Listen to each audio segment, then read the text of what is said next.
আসসালামু আলাইকুম। ঘরকন্যা চ্যানেলে সবাইকে স্বাগতম। চলে আসলাম বাংলাদেশের জাতীয় চিড়িয়াখানা মিরপুরে। তো আগের ভিডিওতে শেয়ার করেছিলাম ঢাকার মেট্রো রেল ভ্রমণের। তো সেখানে বলেছিলাম মেট্রো রেল থেকে আমরা কোথায় যাচ্ছি। তো চলে আসলাম সেই মেট্রো রেল থেকে আমরা মিরপুর চিড়িয়াখানায়। আর আমাদের এখান থেকে ভাড়া লেগেছে কত তা সব কিছু আমি বিস্তারিত জানিয়ে দিচ্ছি। এটা হচ্ছে চিড়িয়াখানার বাহিরে। তো আগের ভিডিওতে মেট্রো রেলের ভিডিও আপলোড দিয়েছিলাম, ফ্যামিলির সবাই মিলে মেট্রো রেল ভ্রমণ। সেই ভিডিওটা লিংক উপরে দিয়ে দিচ্ছি, চাইলে দেখে নিতে পারেন। এখন আসি মূল ভিডিওতে। চিড়িয়াখানার জার্নি ছাড়া আসার সহজ মাধ্যম এবং কম খরচে কিভাবে আসবেন, মাত্র 230 টাকায় চলে আসতে পারেন, সেটা কিভাবে বলে দিচ্ছি।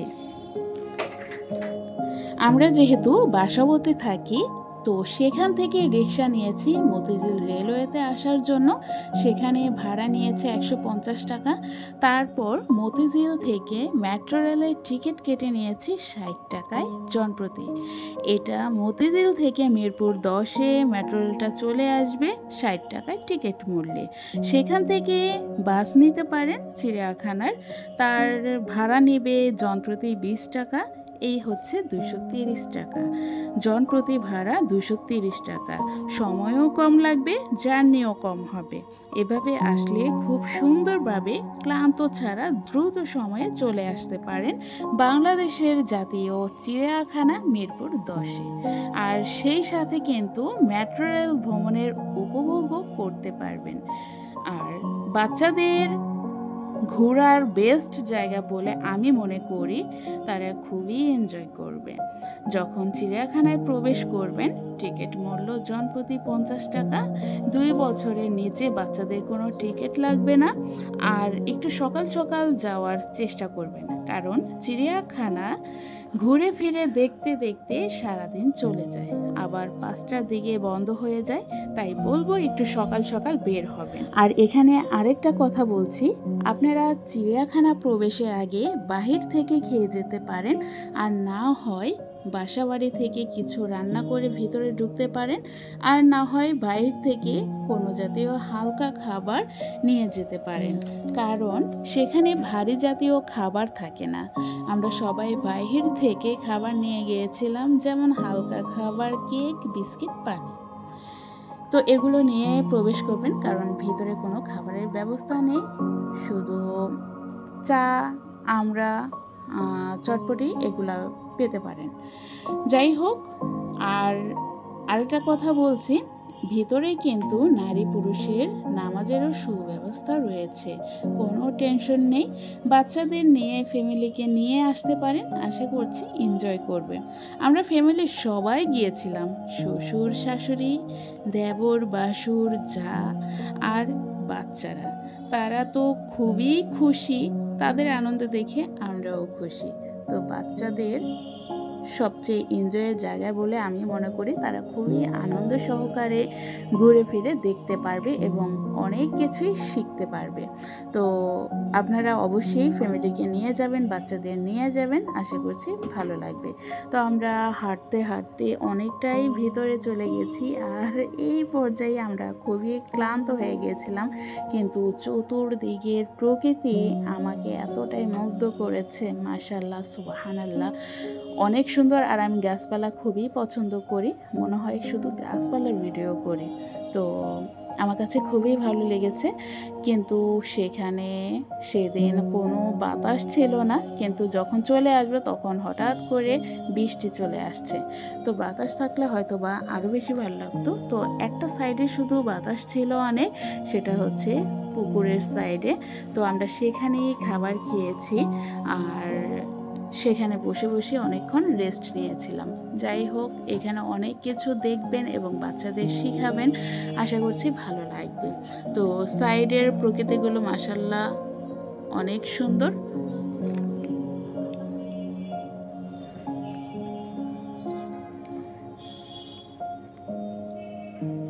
তো আমাদের বাচ্চাদের ঘুরে ফেরার এই ছোট্টবেলার স্মৃতিগুলো ক্যামেরা বন্দি করে রেখে দিচ্ছি, যখন বড় হবে তখন দেখবে তারা কেমন ছিল, কেমন ছোটাছুটি করছিল। তার জন্যই বাচ্চাদের ক্যামেরা বন্দি করে রাখা। আর সেই পুকুরটা হচ্ছে এটা। এখানে অনেক বাতাস ছিল। আমরা প্রায় অনেকক্ষণ এখানে দাঁড়িয়েছিলাম। আর সাইডের প্রকৃতিও মাশাআল্লাহ অনেক সুন্দর ছিল। তো বেস্ট জায়গা এটা ছিল বিধায় আমরা এখানেই সকালের নাস্তাটা করে নিয়েছিলাম। সকালে নাস্তা বলতে ভুল হবে, কারণ তখন প্রায় 1:30টার মতো বেজে গিয়েছিল।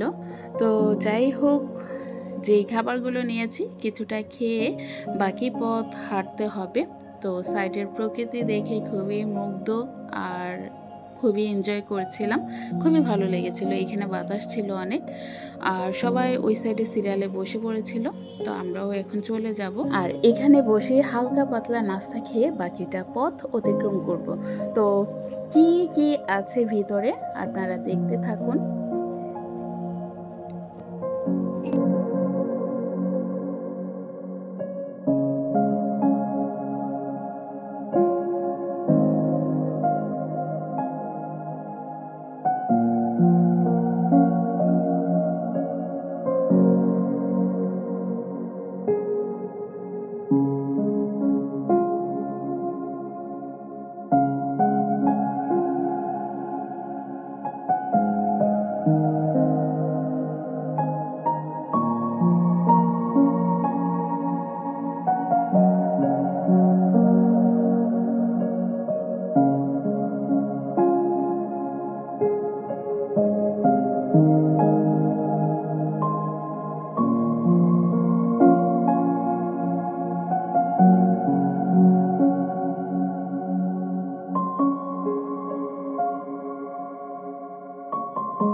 তো অনেকক্ষণ পর চিড়িয়াখানার ভিতরে নতুন একটি জীব দেখতে পেলাম, সেটা হচ্ছে উট। আপনারা দেখেছেন কিনা আগে এই চিড়িয়াখানার ভিতরে উট? অবশ্যই কমেন্টে কিন্তু জানাবেন।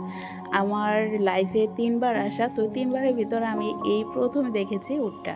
আর এর সাইডে ছিল খুবই সুন্দর প্রকৃতি। এটা যে উপভোগ না করবে সে অনেক কিছু মিস করবে। এটা হচ্ছে আমাদের পুরো ফ্যামিলি, হ্যাঁ। আর ভিতরে কেউ প্রবেশ করেনি, কিন্তু এই গাছপালাটা এতটা সুন্দর লেগেছে। এটা হচ্ছে কামরাঙ্গা গাছ, একদম পুরোটা বাগান কামরাঙ্গা গাছে ভরা। আর আমার কাছে খুবই ভালো লেগেছে। আর এখানে ফিল আসতেছিল টাঙ্গুয়ার হাওরের শিমুল বাগান। তো আমার হাজব্যান্ড গিয়েছিল আর কি, তো সেটা ছিল শিমুল বাগান আর আমরা ঢুকেছি কিন্তু কামরাঙ্গা বাগানে। যাই হোক, অপরূপ দৃশ্য আমার কাছে খুবই ভালো লেগেছে। ভিতরে কিন্তু ঢুকবেন, অবশ্যই ভালো লাগবে আশা করছি। তো সামনে কি কি জীবজন্তু রয়েছে চলুন দেখতে থাকি।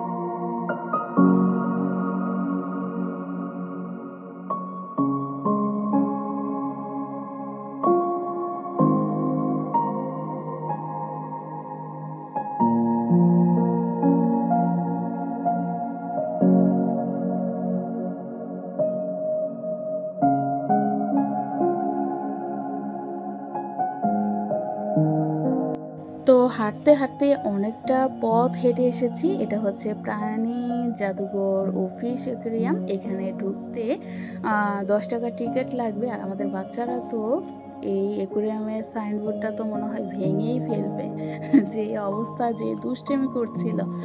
তো আমরা 10 টাকার টিকিট কেটে তারপর ভিতরে অ্যাকুয়ারিয়াম দেখার জন্য প্রবেশ করলাম। এটা হচ্ছে কুমির। সে বিশাল সাইজের কুমির ছিল। এগুলো নাকি বিভিন্ন ধরনের মেডিসিন দিয়ে সংরক্ষণ করে রেখেছে, যাতে কোনো প্রকার গন্ধ না আসে। তো দেখতে থাকুন কি কি অ্যাকুয়ারিয়ামের ভিতরে আছে।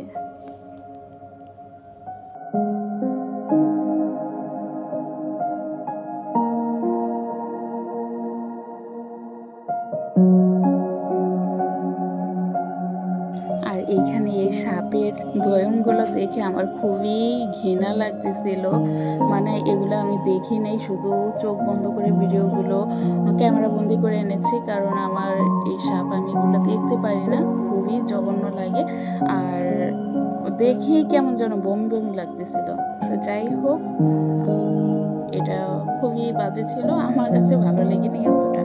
তো ভিতরে আরও অনেক কিছুই দেখার আছে, বাচ্চাদের এগুলো দেখিয়ে দেখিয়ে বিভিন্ন প্রাণীর নাম শিখিয়ে নিতে পারেন, তারাও দেখবে এবং সামনাসামনি এগুলো দেখতে পারবে।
তো দেখতে দেখতে সময়টা শেষের পথে প্রায়, আমরা বের হয়ে যাচ্ছিলাম, তো সেই শেষ মুহূর্তে দেখতে পেলাম জলহস্তী।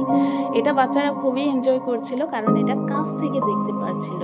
আমরা এতক্ষণ যতগুলো জীবজন্তু দেখেছিলাম খাঁচার ভিতরে, তো অতটা ভালোভাবে বোঝা যায় না, বা অনেকগুলো প্রাণী একসাথে ছিল না, তো শুধু এটাই ভালো করে বোঝা যাচ্ছিল। আর খুবই এনজয় করছিল, যেহেতু জলহস্তিরা গোসল করছে আর বাচ্চারা খুবই মজা পাচ্ছিল। তো সেখানে অনেকক্ষণ সময় দাঁড়িয়েছিলাম আমরা। আর এখানে যাওয়ার পথে অনেকগুলো আবার বানর দেখতে পেল। তো সেখানে আমার বাচ্চাদের নিয়ে, আমার হাজব্যান্ড একটু সময় কাটাচ্ছিল।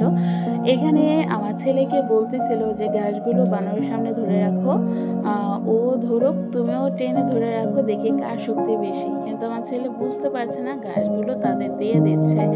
তো যাই হোক, দুষ্টু মিষ্টি একটা সময় ছেলে মেয়ের সাথে বাবার কাটানো মুহূর্ত, এগুলো স্মৃতি হিসেবে থাকুক, বড় হলে দেখতে পারবে। তো আমার সন্তানদের জন্য দোয়া করবেন সবাই। আর এই পর্যন্ত যারা ভিডিওটা শুরু থেকে শেষ পর্যন্ত দেখে আসছেন, কেমন লেগেছে আপনাদের কাছে ভিডিওটা অবশ্যই কিন্তু কমেন্টে জানাবেন। তো দেখতে দেখতে আমাদের ঘুরে নেওয়া শেষ, এখন আমরা বের হয়ে যাব বাড়ির উদ্দেশ্যে। তো সবাই ভালো থাকবেন, আল্লাহ হাফেজ।